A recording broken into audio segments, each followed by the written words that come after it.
राज्य शासनाच्या पुण्यश्लोक अहिल्यादेवी होळकर शेतकरी कर्जमाफी योजनेअंतर्गत सांगली जिल्ह्यातील सुमारे 56,919 थकबाकीदार शेतकऱ्यांची माहिती शासनाकडे पाठवण्यात आली होती। मात्र कर्जमाफीसाठी आलेल्या कडक निकषांमुळे मोठ्या प्रमाणात शेतकरी लाभापासून वंचित राहण्याची शक्यता आहे। जत तालुक्यातील 16,317 शेतकऱ्यांची कर्जमाफीसाठीची यादी शासनाकडे पाठवली आहे। जिल्हा उपनिबंधक कार्यालयाने शासनाकडे जवळपास 80,000 थकबाकीदार शेतकऱ्यांची माहिती पाठवली होती।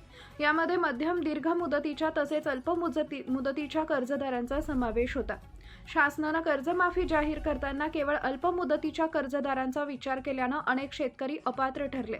नवीन नियमानुसार जिल्ह्यातील सुमारे 23,000 शेतकरी अपात्र ठरल्याचं समोर आलं आहे।